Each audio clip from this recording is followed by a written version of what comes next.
Hi guys! Nandito kami sa may tabing dagat. Kami ay manghuhuli ng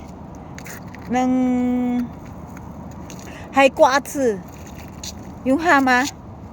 Ano bang haikwatsu sa Tagalog? Ano siya, mga maliliit na clams. Ayan. Pang-ulam. Okay, so may doon no, marami ng mga nanguhuli, mga nauna na.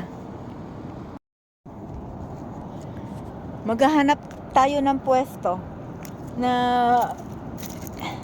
kasi hindi lang naman kami ang nanghuhuli ng mga haikwatsu dito, marami din, kaya wag natin silang agawan ng pwesto, kanya-kanyang pwesto, malawak naman to. Ayan guys,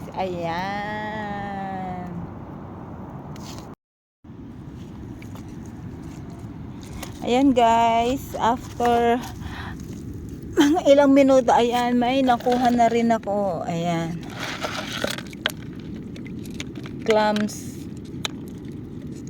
haikwatsu. Yan, karaniwan silang makikita sa mga gilid ng bato. Ito, yung mga bato na nakadikit sa lupa, wag yung bato na nasa ibabaw guys, yung mga ganito. Ha?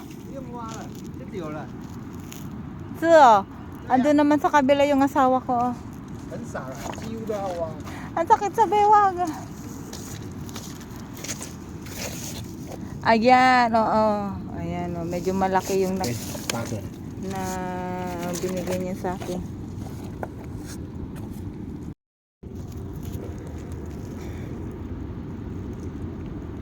Ang sakit sa bewang.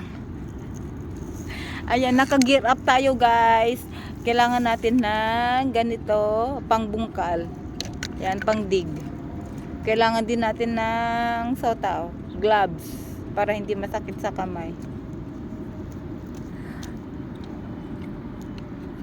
Actually guys, medyo may mangilan-ngilan dito na nangunguha rin ng haikwatsu.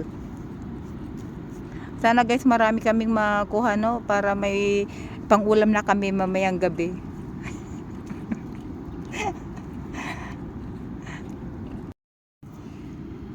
Guys, ito na ang mga nakuha ko. Ayan. Paggabi na nga guys, ang hirap pala rin na. Ang hirap kumita ng pera.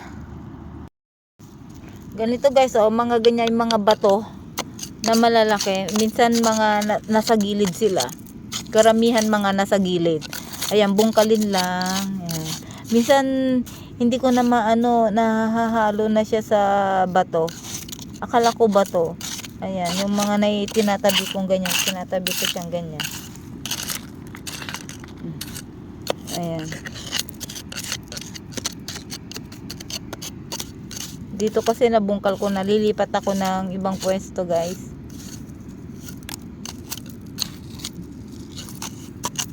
Hindi ako masyadong makapag-video kasi nga ang dumi na ng kamay ko. Tapos naka-gloves pa ako. Ayan, yung gloves ko duming-dumi na.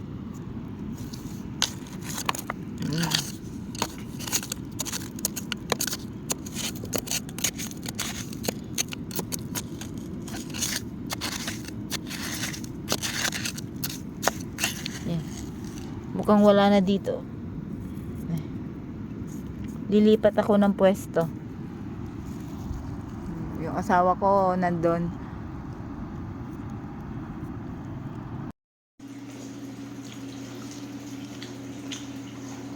Ginutom kami sa pagkuha ng haikwatsu kanina, kaya ayan. Nag-take out na lang kami ng Nurumien. Beef noodles. Ang laki ng beef nila. Ba't ang laki ng beef, oh? Ayan.